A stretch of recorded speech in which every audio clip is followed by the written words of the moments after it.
Foth here with Foth and Friends. I'm Foth, you're the friends. And along the way, we meet a few others, don't we? This is the week of 9/11/2022. And just yesterday, I did a podcast where I shared that moment in 2001, on September 11th, changed our world. I want to chat with you today, very quickly, about a moment that changed my world, or the world of Ruth, my wife, and me. I'm sitting here on my back porch in Colorado looking out at a pristine view, a blue sky. It's a lovely September morning, and you can hear the sound now and again of an airplane going over or a car down the road or some construction across the way. But to the same degree that 9/11/2001 was a day of death and destruction, Ruth and I have another day, another September 11, in 1972, that was as full of life as 2001 was full of death. It's 50 years ago, actually. Stupendous. It was a beautiful day, full of life and possibility. But let me back up just a bit.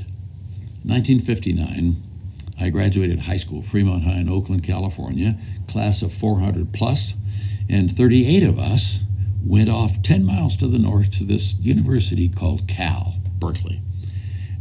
Just a little piece of trivia. It was free to go there. Stayed at home, so it was really free. From 1868 to 1970, there was no tuition there. Neither of those things is true now. So those of you with college-age kids, I'm sorry to even bring it up. That next year, after my freshman year, I transferred to a small Bible college down near Santa Cruz, California, called Bethany, 90 miles to the south. And there I met a tall, green-eyed, sandy-haired girl called Ruth Blakely.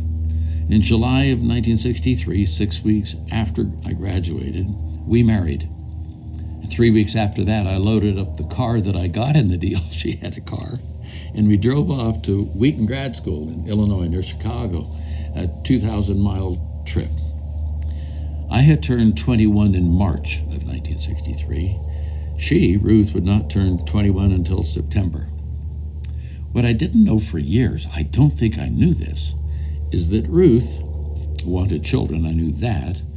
But she later told me that she wanted whatever kids we had by the age of 30. Well, in February of 1966, our first child was born, a girl, beautiful girl, with a little red-rimmed head of hair, like a tonsure, like, I don't know, Friar Tuck or something.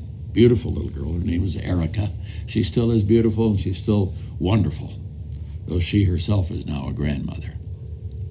In September of 67, in Illinois, where we had moved then, because we moved there in 66, Jennifer was born, and she was just full of life. She's always been the adventurer, ready to go off around the world at the drop of a hat. In November of 1970, our third daughter was born in Illinois. Her name is Susanna, and she was a person who always loved to write, and I don't think she knew a stranger. She would walk up to a group of folks standing in an airport and join the conversation, and she was small. But then in March of 1972, Ruth and I took our first overseas trip to a conference in Italy. And we were encouraged to meet with the speakers at this conference. It was called Adventure of Living. I had my 30th birthday in Sorrento, Italy. That's where it was. It was in Italy. It was great. A fellow named Bernard Harnick was a Swiss psychiatrist, and he and his wife agreed to have lunch with us one day. And at that time, Ruth was 3 months pregnant with our fourth child. We didn't know the sex of the child. It was back in the day. You didn't have that option, I don't think, so much. And we were chatting with the psychiatrist and his wife, and they started asking questions about how far along Ruth was and so forth and so on. And then he said, I think there is an 87% chance that baby will be a boy. I had no idea how he knew that. I don't know if it was the moon or what. Then came September 11th, 1972, 6 months after that meeting in Italy. And Ruth and I were at the hospital, and she was in labor. And we were in that delivery room. Now, you need to understand that for that first child, Erica, back in the day, I was the bad guy. You couldn't go into labor. You were out in the hall looking through a window maybe. And then as things progressed, by the time we got to the fourth child, Lamaze, that method of breathing and relaxing and so forth had come into play. So I'm holding Ruth's shoulders going, that some of you have been there and done that. You get it. I'd had this conversation with God. I don't know that I got a response per se, but I was talking to him along the way, and I said, I love our three daughters. Love them to death. I can't imagine being without Erica and Jenny and Sue. But I said, this is our fourth one, and if there's any chance along the way that it might be a boy, that'd be great. If it's a girl, that's spectacular. But so there we were. And then that baby started to come. And of course, you know how the baby thing works, don't you? I mean, you have that moment of conception, and then those cells start to divide, and that child starts growing in the mother's womb. And about 4 months in, that child, I understand, can sort of have a sense for the mother's voice. And if that mother sings or sings lullabies, the child gets that. It's in this watery womb world, if you are. It's comfortable. And then one day, the pressure starts. And as the child, I'm sure I don't remember this, of course. I wouldn't. I'm thinking, boy, this isn't good. There's a little pressure here. And all of a sudden, I'm going down that birth canal, and it's a lot of pressure.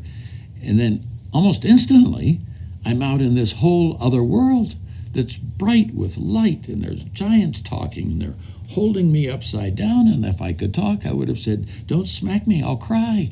It's the land of the giants. It's a whole new thing.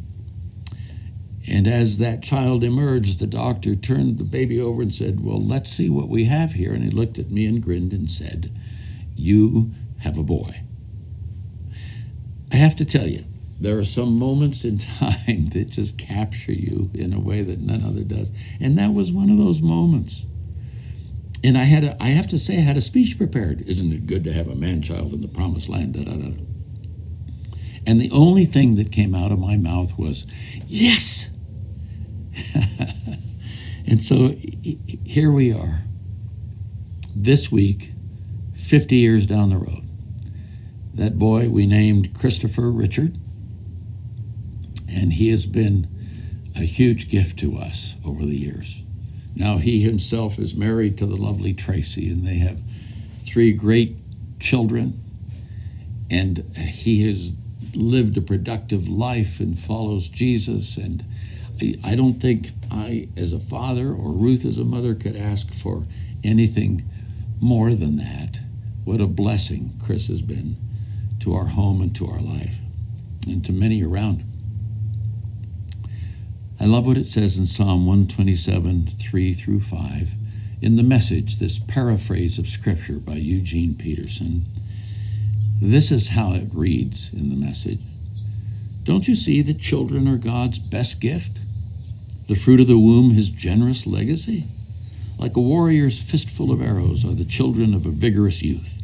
Oh, how blessed are you parents with your quivers full of children. Your enemies don't stand a chance against you. You'll sweep them right off your doorstep. Now, many of you listening may not have children. Not all folks have children, but we've all been a child. Can I say it? You are a gift from God. I'm not saying that, actually. God's saying that. When Ruth and I reflect on September 11, 9/11, 1972, it was, might I say it, a bit like Christmas. And I'm not singing the first Noel. I'm just shouting, yes! That's it. I'm out till next week. Have a good one. God bless. See ya.